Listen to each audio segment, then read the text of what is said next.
The cold open for episode 3, Gotcha, shows I drawing a map of all of the shrines in the mountains, in hopes that it will help in the search for the mystery shrine Stitch is looking for. We then see Jumba and Pleakley for the first time in the series. Granted, this is just the introduction, so technically they haven't actually shown up yet. After the title sequence, the episode truly begins. Stitch steals a Bing Tong from I, and she chases him around trying to get it back. She eventually does so, but is grabbed by Dahu, who meets Stitch for the first time and is freaked out by him. I never saw a pet with 4 arms before.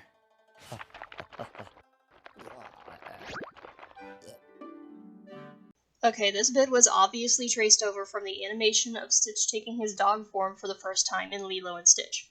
They even kept his little head motions from when he pulled in his antennae in the movie. Usually I try to give this show the benefit of the doubt when it comes to animation, but this is just straight up lazy. Stitch and I go inside, and though Dahu is still weirded out, JJ points that I is happy for the first time since her parents died. Later, I and Stitch agree to split the Bing Tong half and half, satisfying both parties' sweet tooths. JJ and Dahu leave for town for reasons not specified. We then see that the house is being spied on by small robots with cameras in them. Meanwhile, Jumba and Pleakley make their real debut, flying through space in their ship. Jumba says it's a shame they have to leave Earth and wonders aloud how Stitch is doing. You missed the little monstrosity. I knew you were sentimental. Look, there's a tear in your eye. No, you're wrong. And the other eye. And the other eye. And the other eye.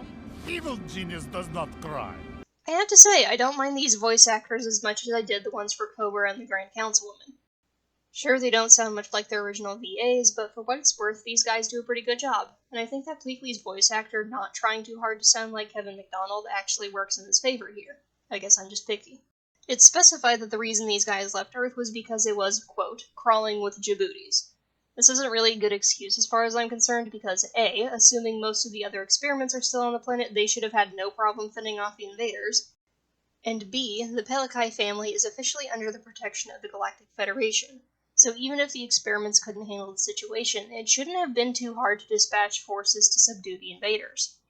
Also, the idea of Jumba and Pleakley just bailing out on their Ohana at the first sign of danger does not sit right with me. So anyway, plot holes aside, the guys are attacked by, of course, Djiboutis, who want to use them as bait to lure Stitch into a trap. Luckily, the Galactic Federation shows up in the nick of time to rescue them. Meanwhile, Stitch and I are in town when they spot Mei Ying and her friends. Mei Ying is my best friend. She just doesn't know it yet. You have friends too, Stitch? Jumba and Pleakley. Okay, seriously, what are the boundaries of Stitch's amnesia here? First, he didn't know where he came from, and clearly remembered nothing about his life. But now he remembers Jumba and Pleakley while still not remembering Lilo or anyone else. We're not even 10 minutes into this episode, and it's an already contradictory clusterfuck. There are no attempts to explain where the lines are drawn as to what Stitch does and does not remember. Apparently, he only remembers what is convenient to the plot at the moment.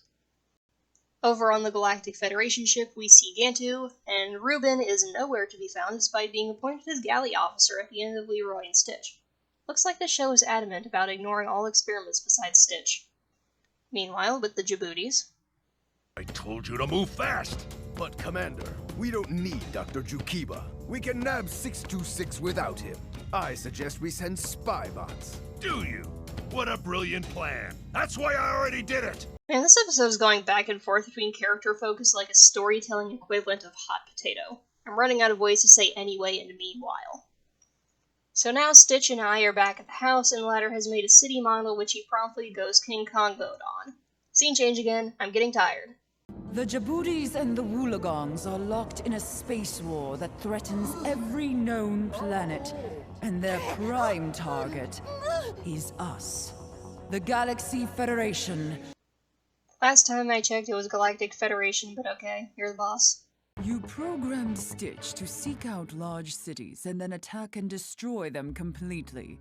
However, our analysts concluded that he was too small to actually wreck a city. I'm gonna stop you right there. Stitch is supposed to be small. His size is what gives him the ability to be quick, agile, stealthy, and destructive all at the same time, a point reiterated in Lilo and Stitch the series more than once, most notably in the episode of Short Stuff. You might be wondering why I'm going on this tangent, but hold on to your asses, folks, because this story is about to get even more wild than it already is. What we didn't know was that all that time you were keeping a secret from us, Dr. Jukiba.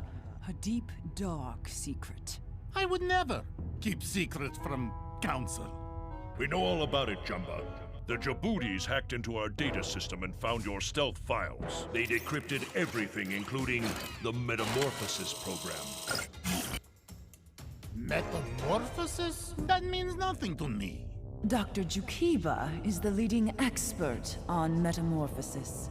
He built Stitch with a metamorphosis code which, when activated, would transform him into an unstoppable monstrosity. There it is, this show's biggest pile of bullshit.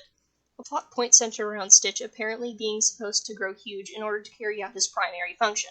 I hate it. It throws so much already established lore out the window for the sake of cheap kaiju plot twist. I try so hard not to hold Stitch Knight's fuckery against the writers, but this is where I gotta draw the line and ask what these guys were thinking. What was the point of this? It wasn't needed to add a sense of urgency. Stitch is a powerful weapon as he is, and the idea of him being used as a doomsday catalyst in a space war didn't need any further explanation, especially not one that dumps a ridiculous new superpower on him. What happened during the conceptualization of this show to make this a thing? I hope it was just corporate Disney forcing them to write a new gimmick, because if the writers legitimately thought this was a good idea, then I'm deeply disappointed. Okay, sorry about that, I got a little too salty there. Let's just move on. Jumba and Pleakley are assigned to get Stitch and bring him to Turo instead of his real home in Hawaii, where I'm sure Lilo is worried sick about him. Back in China, Ai is telling Stitch about her shrine map when he notices something in the house and gets Ai to help him capture one Djibouti spybot and destroy the others. This is when Jumba and Pleakley show up, much to the joy of Stitch. Stop! Cousins! Alright, add the whole cousin thing to the list of things Stitch still remembers while conveniently forgetting the person he learned it from and all the experiments he called cousins. Jumba tells Stitch that they have to go to the Galactic Federation, which Stitch also conveniently remembers while not fucking shit, you forget. You get the point by now. This episode is a train wreck. Of course, Stitch isn't keen on being locked up, so he refuses to go, leading to a scuffle.